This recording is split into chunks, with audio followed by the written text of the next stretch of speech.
অনেক যুবক বলতো কাল থেকে নামাজ পড়বো, কাল থেকে রোজা রাখবো, কাল থেকে দাড়ি রাখবো। ওই কালটা আর আসে নাই। অনেক যুবক কাল বলতে বলতে কবরের বাসিন্দা হয়ে গিয়েছে, ঠিক কিনা বলেন? हुए नामवर बेनिशा कैसे कैसे, जमी खा गई नौजुआ कैसे कैसे, जगह जी लगाने की दुनिया नहीं है, ये इबरत की जा है तमाशा नहीं है। तुझे पहले बचपन ने बरसों खिलाया, जवानी ने फिर तुझको मजनू बनाया, अजल तेरा कर देगी बिल्कुल सफाया। जगह जी लगाने की दुनिया नहीं है, ये इबरत की जा है तमाशा नहीं है। ए दुनियार পুরো জীবনটাই হচ্ছে আখিরাত গোছানোর জায়গা, এই দুনিয়ার জীবনটা তামাশার জায়গা নয়, ঠিক কিনা বলে? এখানে অনেক যুবক বসে আছে, একটা কথা বলে ফেলি, রাগ করো না আমার আব্বাজান, আপনারাও রাগ করবেন না।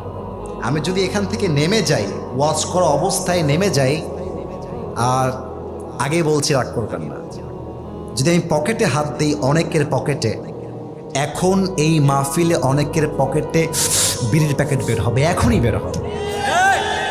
আমি কি ভুল বললাম না ঠিক বললাম? বলেন বলেন বলেন। আমি যদি এখন নেমে যাই ওয়াজ মাহফিলের স্টেজ থেকে, যুবকের মোবাইল ফোনটা চেক করি, এই দেখেন আমার দিকে তাকান, এখন যদি আমি চেক করি আমি দেখতে পাবো যুবকটা মাহফিলে বসার জাস্ট 5 মিনিট আগে তার গার্লফ্রেন্ডকে মেসেজ করেছে, এখান থেকে মেসেজ করেছে। হ্যাঁ, হাসতেছেন আপনারা, আমি হাসির কথা বলি নাই, আমি হাসির কথা বলি নাই। ইভেন আর একটা ডেঞ্জারাস কথা বলছি, এখানে অনেক অডিয়েন্স আসছেন তাফসীর শোনার জন্য, ওয়াজ শোনার জন্য।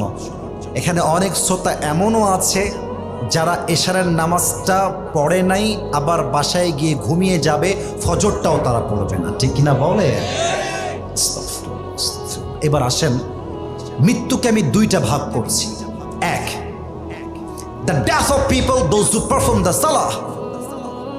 2 হচ্ছে the death of people those who do not perform the সালাহ। এক হচ্ছে নামাজি বান্দার মরণ, আর এক হচ্ছে বেনামাজি বান্দার মরণ। নামাজি বান্দার মরণ যখন আসবে, আমার দিকে দেখবেন, মালাকুল মওতের দেহের জামার রং হবে ধবধবে সাদা, মুখে থাকবে লম্বা লম্বা চাপদাড়ি। মালাকুল মওতের দেহের চামড়ার রং হবে সাদা ধবধবে ফর্সা। মালাকুল মওত নামাজি যুবক, নামাজি মা, নামাজি মুরব্বির সামনে দাঁড়িয়ে ডাক দিয়ে বলবে, ইয়া আইয়াতুহান নাফসুল মুতমাইন্না উখরুজি ইলা মাগফিরাতিল্লাহি ওয়া রিজওয়ানি। এই নামাজি বান্দা, আসো, বের হয়ে